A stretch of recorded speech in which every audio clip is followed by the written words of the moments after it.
মানে দুদিনত দুটা চৰ হিমন্ত বিশ্ব শৰ্মাই খালে তাৰ পাছতো এতিয়া হিমন্ত বিশ্ব শৰ্মাৰ কথা বতৰাবিলাক শুনিছেন নাই তেওঁ কি কৈছে বস্তুটো বুজি পাইছে নাই আপোনালোকে আকৌ শুনক এবাৰ পাই যায় দিলুৱাৰৰ এগেইনষ্টত যুঁজি থকাৰ কাৰণে কিন্তু আমিতো কতো হাৰ মানা নাই যতে কবাত দিলুৱাৰ পাইছো কবাত কিবা পাইছো যোনে বেয়া কাম কৰিছে সমালোচনাৰ মাজতো আমি আমাৰ কাম কৰি গৈ আছো কতো জিৰণি লোৱাই নাই বেয়া কাম তেওঁ নিজেহে কৰিছে দেই সাংবাদিকজনে মানে এই প্ৰতিবাদী কাৰ্যসূচীটো ফুটেজ ল'বলৈ গৈছিলে ফুটেজ লোৱাটো বেয়া কাম নেকি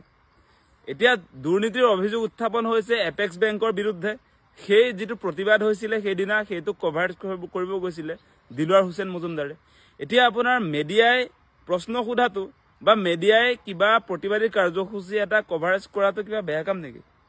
সেইটো কেনেকৈ আপুনি ক'ব পাৰে বেয়া কাম কৰিছে বুলি দিলৱাৰ হুছেইন মজুমদাৰে বেয়া কাম কৰা হলে জেলত থাকিলেহেঁতেন দিলৱাৰ হুছেইন মজুমদাৰে আপোনাৰ বেয়া কাম কৰা হলে আপুনি যি দুটা গোচৰ দি তেওঁক আচলতে জেলত পঠিয়াইছিলে আজিৰ দিনটোত তেখেত মুক্তিয়ে নহলহেঁতেন গতিকে মিছা কথাটো কেতিয়াও নকব অসমৰ ৰাইজে চাই আছে বেয়া কাম কোনে কৰিছে বেয়া কাম কোনে কৰা নাই সেইটো সকলোৱে দেখি আছে হিমন্ত বিশ্ব শৰ্মাই বেয়া কাম কৰিছে সাংবাদিকৰ মুখ বন্ধ কৰিবৰ কাৰণে হিমন্ত বিশ্ব শৰ্মাই ভুৱা গোচৰ তৰিছে সাংবাদিকৰ ওপৰত সেইকাৰণে কোৰ্টত তেওঁ দুদিনত দুটা প্ৰচণ্ড চৰ খাইছে তাৰ পাছত তেওঁ কৈ আছে বোলে যিবিলাকে আচলতে বেয়া কাম কৰিছে দিলৱাৰ বিৰুদ্ধে তেওঁ যুঁজিয়ে আছো বুলি কৈছে যুঁজিলে কামত নাহিব নহয় আপুনি মুখ্যমন্ত্ৰী হৈও দেখোন দিলৱাৰ হুছেইনক পৰাস্ত কৰিব নোৱাৰিলে লাজ নাই নেকি আপোনাৰ লাজ নালাগে মুখ্যমন্ত্ৰী হৈ ইমান তললৈ যে নামি গৈছে আপোনাৰ সেই মুখ্যমন্ত্ৰীৰ আসনখনৰ মৰ্যাদাটো ৰাখক এনেকৈ কেতিয়াও নিজৰ ক্ষমতাৰ আচলতে অপব্যৱহাৰ নকৰিব এতিয়া আৰু এটা কথা আমি যোৱাকালি আলোচনা এটা কৰি থাকোতে ওলাইছিলে যে যিবিলাক পুলিচ প্ৰশাসনৰ মানুহক দিলৱাৰ হুছেইন মজুমদাৰৰ বিৰুদ্ধে আচলতে লগাই দিছে সেই পুলিচবিলাকে বোলে একো গম পোৱা নাই যে তেওঁলোকে নিজে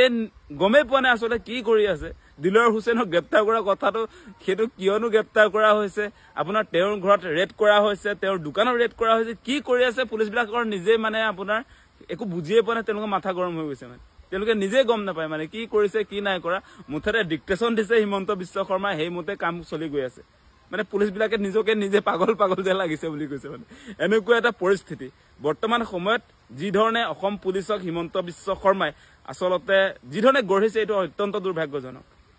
দুৰ্ভাগ্যজনক আপোনালোকে নিশ্চয় দেখা পাইছে কোনো কথা নাই বতৰা নাই বাতৰি পৰিৱেশন কৰাৰ অপৰাধত দিলৱাৰ হুছেইন মজুমদাৰক আপোনাৰ গ্ৰেপ্তাৰ কৰিছে দুৰ্নীতিৰ অভিযোগ উত্থাপন হৈছিলে এপেক্স বেংকৰ বিৰুদ্ধে আৰু এপেক্স বেংকৰ সেই আপোনাৰ যিজন এমডি আছিলে সেইটোৰ মাথাটো চাওক আপোনালোকে তেওঁৰ বুদ্ধিটো চাওক তেওঁ যিদিনা আচলতে এপেক্স বেংকত অসম জাতীয় পৰিষদৰ ভাতৃ সংগঠন এটাই তাত প্ৰতিবাদী কাৰ্যসূচী ৰূপায়ণ কৰিছিলে সেইটো কভাৰেজ কৰিবৰ কাৰণে দিলৱাৰ হুছেইন মজুমদাৰে গৈছিলে আৰু এমডিজনৰ বিৰুদ্ধে যেতিয়া অভিযোগ উত্থাপন হৈছে দুৰ্নীতিৰ অভিযোগ এমডিজনক প্ৰশ্ন কৰিছিলে দিলৱাৰ হুছেইন মজুমদাৰে সেই ভিডিঅ' ভাইৰেল হৈছে তাৰপিছত এমডিজনে কৈছে বেংকৰ ওপৰলৈ আহা তাতে কি ক'বলগীয়া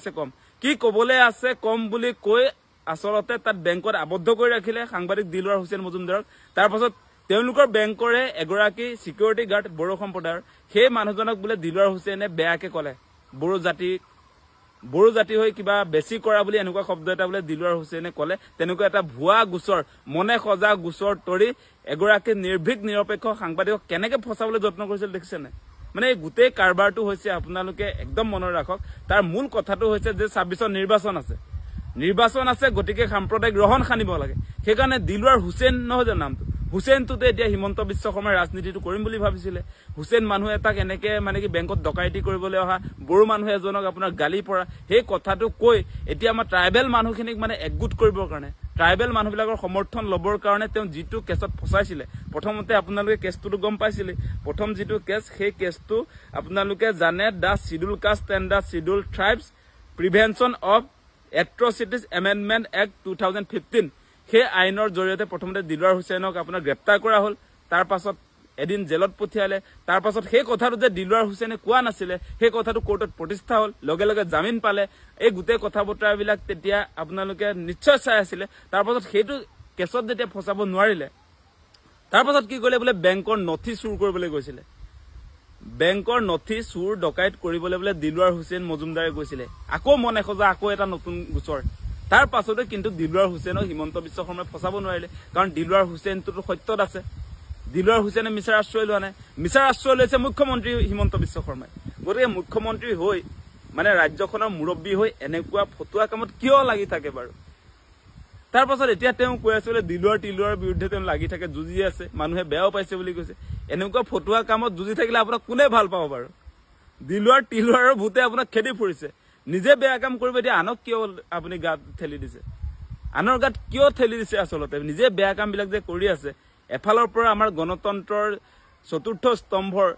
মুখ বন্ধ কৰিবৰ কাৰণে যি ধৰণৰ অপচেষ্টা কৰিছে সেইটোতো আমি সকলোৱে দেখিয়ে আছো দেখোন। আপুনিতো আপোনাৰ শাসন যেতিয়াৰ পৰা আৰম্ভ হৈছে, আপুনি মুখ্যমন্ত্ৰীৰ দায়িত্ব লোৱাৰ পাছত আমি দেখিছো সাংঘাতিক ধৰণে সাংবাদিকৰ মুখ বন্ধ কৰিবলৈ যত্ন কৰিছে, সেইবিলাক আমি দেখি আছো। গতিকে এইবিলাক নাটক বেছিদিন নীতিকে, কোৰ্টততো আপোনাৰ 2 দিন ভেলিডিটি আপোনাৰ নাটকৰ। হিমন্ত বিশ্ব শৰ্মাৰ নাটকৰ ভেলিডিটি 2 দিন। তেওঁ ক্ষমতাত আছো কাৰণে তেওঁ নিজে আইন বুলি ভাবে, তেওঁ যি ক'ব সেইটোৱে আইন, কিন্তু সেই আইনটোৰ ভেলিডিটি 2 দিন। 2 দিনৰ পাছত আপোনাৰ কোৰ্টত সেইটো মানে বানচাল হৈ যায়। 2 দিনত 2টা চৰ খাই যায় হিমন্ত বিশ্ব শৰ্মাই